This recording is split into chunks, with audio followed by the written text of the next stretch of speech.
is 3 o'clock. It is Monday, January 26th. This is Queen City News Plus Live, coming to you live from the Blue Room on what has been, it's been a busy weekend here at Queen City News. I'll tell you that much, yes. More details on that coming up just a little bit later. But yeah, I'm Derek Dunninger alongside anchor Morgan Francis, meteorologist Andrew Brightman, and producer director Austin McCullum. And yeah, it was kind of a interesting weekend as far as the weather is concerned, and things are clearing up, but we did have some effects of this ice storm, and it came through pretty quickly. But the big thing is that it wasn't entirely what we expected it would be, because it kept being a little bit all over the place, didn't it? Well, I will give a shout out and tip of the cap to all of our meteorologists, right? Because it was everything they expected it to be as they were tracking it. The thing is, this thing changed as it got closer to our area. And for the better, right? We had that first wave that came through that wasn't as devastating as we were fearing it might be, and then that second wave when we could actually hear that it was the freezing rain and the sleet was coming down. Thankfully, conditions weren't worse, and we didn't have those widespread power outages, which is what could have happened. Yeah, the widespread power outages were not necessarily something that we saw, which is actually kind of a good thing, because people managed to keep their heat on and managed to keep themselves, for lack of better words, entertained, at least in some light, because they didn't necessarily have to worry about too much of that. And if you watch Queen City News, I think you probably were entertained. We were. We very much so. Delicate balance of covering something while still having fun, as long as there are nothing catastrophic is happening. You know, we want to keep you informed and everything. And I think we had a fun time doing it too.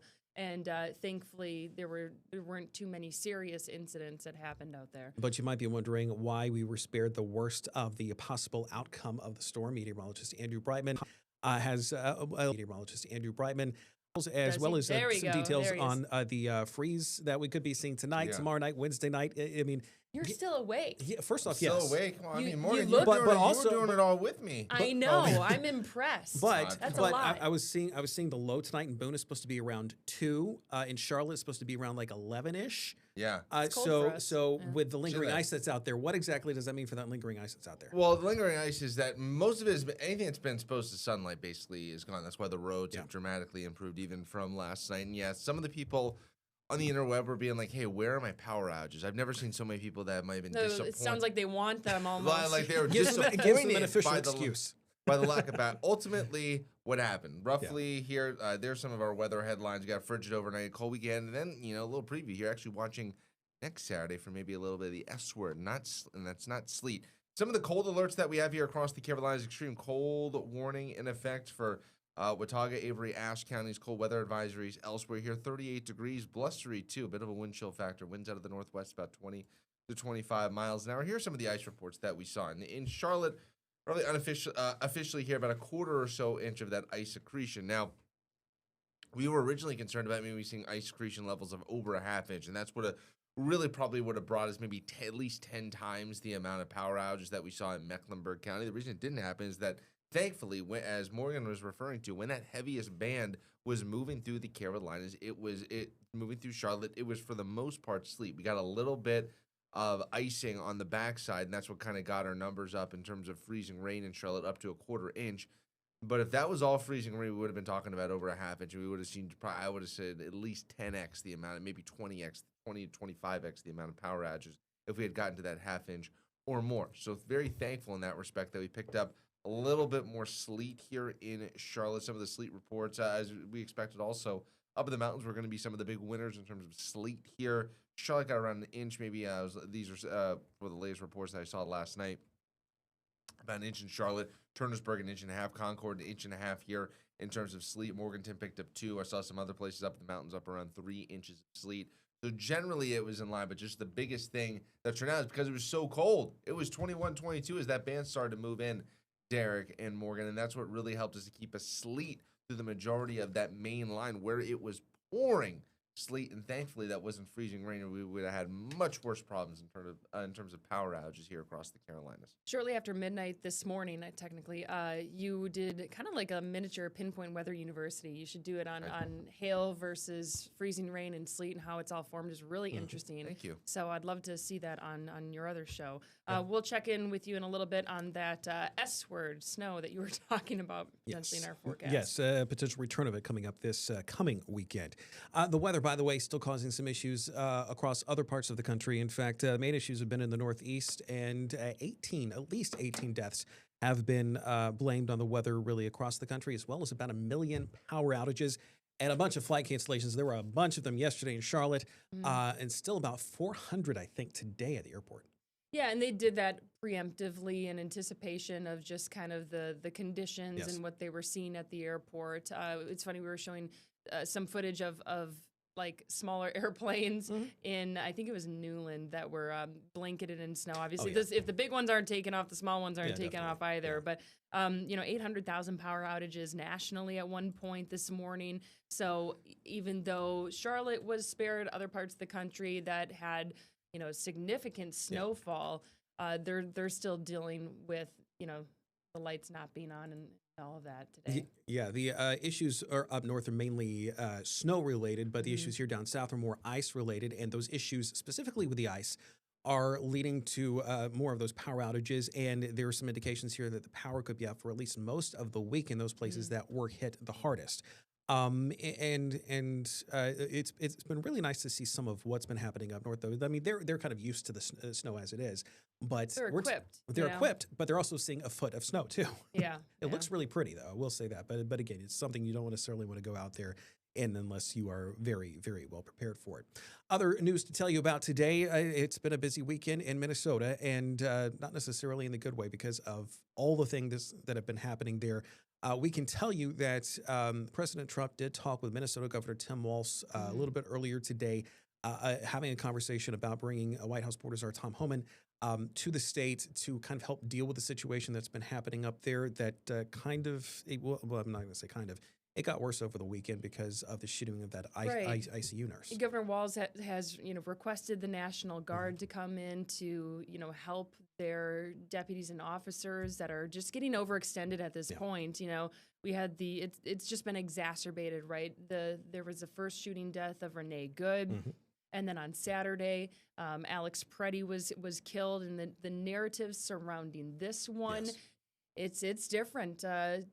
Depending who you ask, right? Federal officials have said that he had a loaded 9mm semi-automatic gun when he approached agents, and at some point in this scuffle that he got involved with, they shot and killed him. And as we're seeing, there are so many people at these incidents involving ICE that everyone has their phone out, and that's actually part of the evidence. Is it appears to show that Preddy was holding his phone and not holding a gun. Whether or not he reached for it, it's really difficult to see in the video what is going on in the scuffle. But there are a lot of people who are scrutinizing what happened there. Yeah, there were indications that he was armed, but he did not necessarily have it immediately available in his hands, and that he had been disarmed by the agents that were there at least at some point. Because you do see in the video, it appears that someone else is reaching for his waistband. Yeah. There is also some pushback from the Fed's Department of Homeland Security Secretary Kristi Noem has called both Good and Preddy. Basically used the term domestic terrorist when describing the people that had been killed, but the rest of the administration has been walking back significantly on that because there is specifically the one with Preddy. With Preddy, because they have stood by that the shooting of Renee Good was justified. With Preddy, though, they're not convinced. Yes, and as a result, there's been kind of a more evident walking back of that, or at least not necessarily referencing that as much, because there is this investigation that's going on into the shooting right now, both the state and federal investigation. State investigators in Minnesota basically saying that the feds are not necessarily cooperating at this point too, which is another issue altogether. But this also goes to show how the tensions are there in Minnesota right now, and more specifically the Minneapolis area, where protests, as you can see, are still continuing. Abroad. This is just, a horrible thing that happened in the Philippines earlier today. A ferry carrying passengers as well as cargo had some sort of an issue after it left the dock, the port, and it started to take on water, and it sank. It threw passengers over the side. Yeah. There were 18 people who were killed. It probably would have been much higher if not for the efforts of rescuers. I mean, they saved, 316 people? Somewhere between that and 350. Yeah, right, exactly. But the stories that we're hearing out of it, it's just horrible. First off, this happened just after midnight local time in the Philippines. It was a cargo and passenger ferry that was carrying people around. One of the rescue passengers, this is a really, really tragic story. It's heartbreaking. He was on board with his wife and their 6-month-old child. And during the course, as it described how the ferry was basically turning onto its side, taking on water, and they lost the baby in the middle of all this. 6-month-old baby. The baby was later found did drown during all this, and the father basically was recounting all this while his wife was next to him and was crying to journalists about what had happened. But this kind of goes to show what exactly happened here and how much of a tragedy this is there. Again, 18 people died. There were a bunch of people that were rescued. However, the specific description here, the vessel tilted on one side, took on water, hurled people into the water, and right in the middle of the night. But it does have to be said their Coast Guard and naval ships were able to get there rather quickly. And the Coast Guard is saying they cleared the ferry. Yeah. So they don't think, there were no signs that this was a situation where it was overloaded at all with cargo and people. Obviously, they're going to take a closer look at how this happened and what caused the vessel to go down. But there's indications that it was some sort of technical issue. Right, there was some sort of an issue, and how that would cause the vessel to just tilt over like that. Obviously, investigators are going to look into it, but they don't think, at least initially, that this was a situation where it was overloaded at all. Yeah.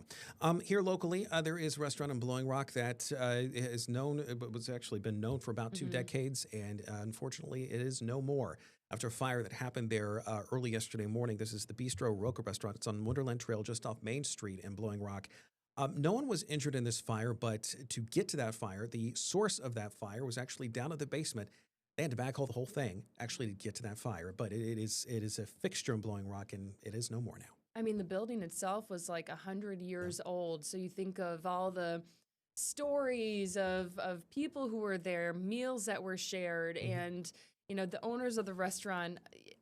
It goes without saying, they're just devastated, and they said, we will rebuild whatever that might look like. They don't know at this point, but obviously they're in shock. They don't know how this happened.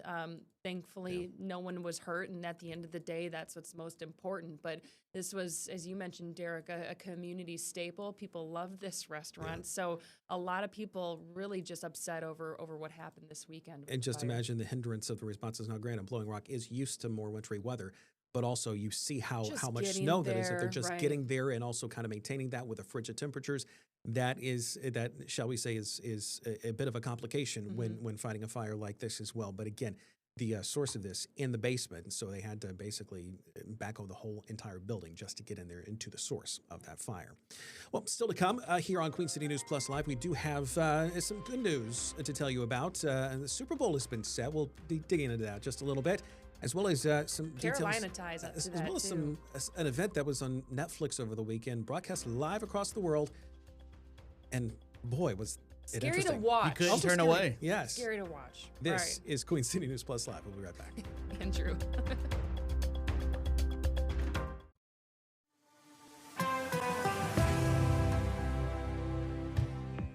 Welcome back to Queen City News Plus Live on this Monday morning. For us, it feels like a Friday because we have Morning?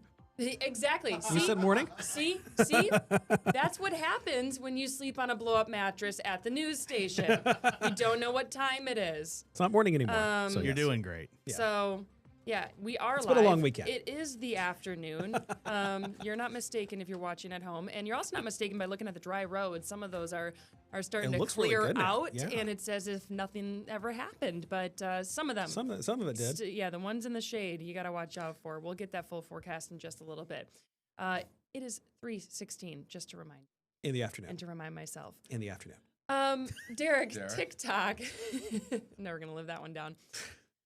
The TikTok, we always get the terms of service for everything that you agree to. And it's like usually in January, they all come through, new terms of service. And it's this email that you just mark as open and you don't read anything. And it's all legal stuff that they have to let you know about. Yeah, but it's basically something that's normally like 25 pages if you decide to print it out. And they usually don't make the news, though. They usually TikTok don't. is. Yes. In fact, they made a change on Friday to the terms of service. It came with the change of ownership because, or at least the U.S. version of TikTok is now not owned by the Chinese company ByteDance. This was part of the deal to actually keep TikTok running here in the United States because it has become increasingly popular. And the changes are meant to comply with some national security demands dealing directly with the deal that was made to actually make sure TikTok still operates in the U.S., but also to go with state privacy laws as well. But users did notice some language that deals with tracking religious affiliation, race, gender identity, immigration status, as well as medical issues, also geolocation. But some have noted at least some of this has been in the user agreement before, but some of this stuff is actually more specific about what they can do or what information they're gathering. It expands location tracking. Yes, it does. So it's more direct with exactly like what information they're collecting. Experts on the matter, because obviously we're not all reading through terms of agreement, right? And scrutinizing it as closely as this. Speak for yourself. Oh, okay. All right. We got someone well informed over here. You get Khalif in here. Experts say that it's just more so for user experience. But I mean, all these things are written by attorneys who they research it thoroughly and they make sure that all the I's are dotted and the T's are crossed. So users are just a little bit leery of it. Yeah, and some people are basically saying, hey, okay, why is this a little bit more specific about what they're wanting and what they're getting now? And I've actually heard from someone this afternoon, a good friend of mine, basically saying, yeah, I'm going to delete my TikToking out because I just don't necessarily go with that. And experts often do note here that with free apps, if it is a free app, then you are the one that is being there's that, but also B, your information is the stuff that's being sold. You are the one that's actually being sold to the advertisers. And so that is something that has to be put into context, especially for that. Now, as far as whether or not that information will be used for other purposes, i.e. Big Brother type of stuff, that's not necessarily what's being said here. I think it's just the information that's being collected just so they can collect that data for is extremely valuable. Yes, I'd be willing to wager that a lot of apps out there exist purely for harvesting data. Very much so. Very much so. I know you were religiously watching Queen City News this weekend from the comfort of your couch. That was. Actually, better have been Derek. Well, since I'm over the whole entire streaming operation, yes. That's true. So I kind of had to be. But there was something else that, like, you were either watching the news or watching Netflix, or maybe both, right? Because we're on multiple platforms that you can watch us. But this was also something that was capturing everyone's attention. Alex Honnold, he was basically free climbing. Yes. To the top of Taipei 101. It's a 101-story building in Taipei, Taiwan. It was the world's tallest from 2004 to 2009. Yeah. So just to give you some perspective, it was like 101 floors, right? Yeah, and without ropes. He was doing it completely just climbing with his hands. And no nets. Yes. Now, he had apparently done El Capitan before, the Yosemite. 2017? Yeah, 2017. That's when he kind of rose to fame. It was a historic climb there, and ever since then, he's been like the free climbing guy. Now, one of the stories that's kind of made headlines since all this over the weekend was how much he got paid by Netflix to do it. Now, Netflix, keep in mind, this was live on Netflix and everything like that, but he said he got paid a, quote, embarrassing amount of money. But apparently it was embarrassing. In a good way or a bad way? In a bad way, apparently, because like he compared himself to pro athletes, because pro athletes get paid millions and millions and millions of dollars a year. He was not paid millions and millions and millions. He's also a climber. So there's that. New York Times is reporting that he got paid like around mid six figures. So, hey, maybe $500,000 just to do that 90 minutes up that Taiwan. He also said he would have done it for free, though. Yes, exactly. So there's that. Yes. And that shows the real passion. Yes, he's doing it for the love of it, not necessarily for the money. And if you've ever watched Free Solo, it's an amazing movie. Incredible. I mean, this guy, like he said, so two things with him, he said, like, look, to someone who's never done this seems like an insurmountable thing. He's like, I have trained for 25 years, 8 years with this goal in mind, 2 years just for this climb specifically. 8 years with that goal in mind. After El Capitan. I would be willing to wager people who fill out their like employee self-evaluations are like, what am I going to put for my goal for the next year? This guy plans out 8 years in advance. We're doing those right now. So hey, if you have some inspiration for exactly. I'll put that in my review. Yeah. But it's impressive to have that type of a goal and to a long-term goal like that. There's no immediate gratification, right? This takes a while. And, he took a selfie at the top. Yes. My mom said she watched maybe like 3 seconds of this. She doesn't like heights. And she was like, she felt like she was going to fall over just watching it. My wife asked to put it on. We were sitting around. I was like, yeah, sure. We started it. The moment he started, I said, well, we are not going anywhere. We're watching the whole thing. Yeah. You could not look away from this guy. I mean, the whole base of the Taipei 101, I mean, he made everything look easy, but once he ascended that, you're like, okay, that was very impressive in 20 minutes. And then he did the how many, I can't remember how many boxes too, there right? were. Yeah, there was a poly market on how long it would take him. So there was stuff from 1 hour to an hour and a half, of an hour and a half to an hour 45. And it took him like an hour and a half. It took 95 minutes. Yeah, 95 minutes, just a little over an hour and a half. Insanely impressive. So let's get to Super Bowl real quick too. Yeah. Sorry. Go ahead. He rappelled down, right? Yes. That's From how he got once down. he got to didn't have the like top. some sort of a parachute.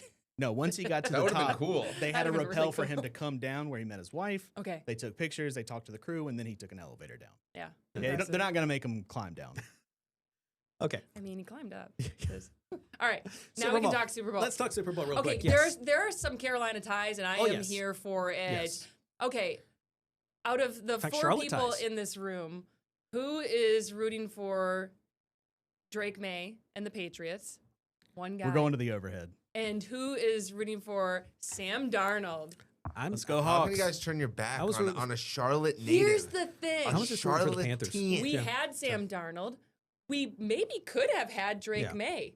That I just love everything about it because Sam, think about how many teams he's been to. Jets, okay, then the Panthers, then the 49ers, I think, and then the Vikings, and now the Seahawks. He's the only quarterback of the 2018 class to make it to the Super Bowl. It's him, Ravens quarterback, Lamar Jackson, Josh Allen. They can't do it. They're not good enough. They're not good enough. They can't get it takes more than a quarterback, right? And I think that's what we're seeing with Sam Darnold is he's great, but like you have to have the recipe, right? And the Panthers just didn't have it for him. And I love this for him. I also love it for Drake May. I mean, that's just so fun for the Carolinas to not be in the playoffs anymore with the Panthers and still have someone to root for. Yeah, and I know a bunch of Patriots fans who are very happy about this. I know of one Seahawks fan who, in particular, who, shall we say, is not here in this room right now, who is also very happy about this. Probably with some ice on his knee? Probably with some ice on his knee. Yes. We're talking about Blakely, by the way, for those who don't know. He's recovering from surgery and everything went well. He'll be back. See you back soon, Brian. Yeah, it's a nice knee surgery because, like, Lord, my mom had to go through the same thing, and it's like I'm feeling for him right now. Yeah. Let's get a check of your weather real quick. It's the 3:25 as we head out to 85. A little blustery, a little bit, it was little foggy windy this morning too. And it's also going to be very cold tonight as well, right, Andrew?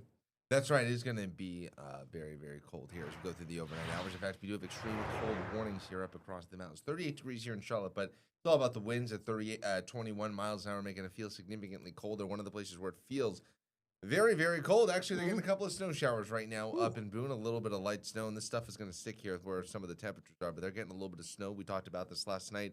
On the backside, the upsloping northwesterly winds giving you a little bit of snow flurry action. That also goes with those extreme cold warnings. They could see, feels like temperatures as much as 20 degrees below zero. It already feels like 8 below right now in Boone, 8 below in Jefferson right now.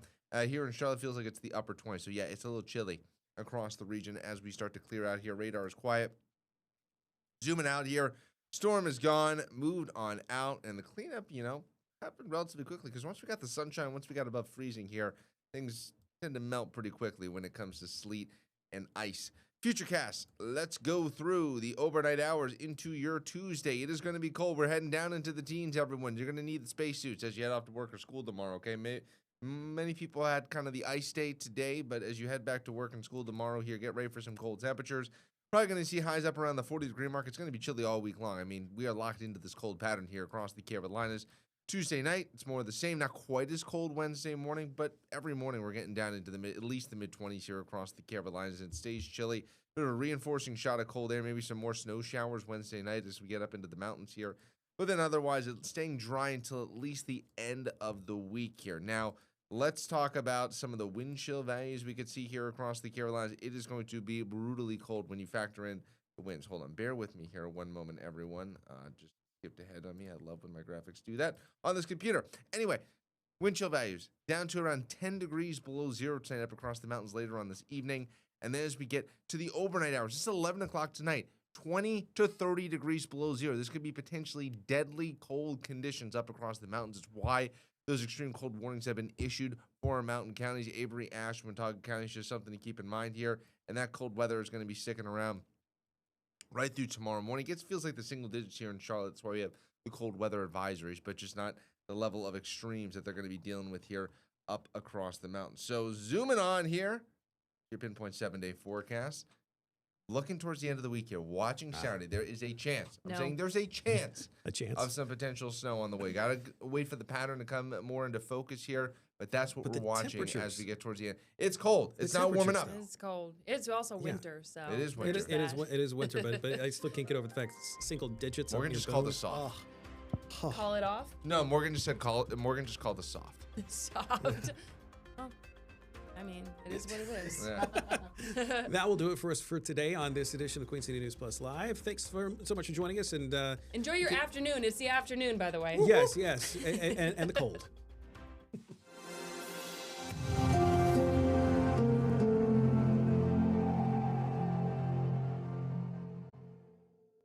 Queen City News Plus. Just search Queen City News on your smart TV's app store.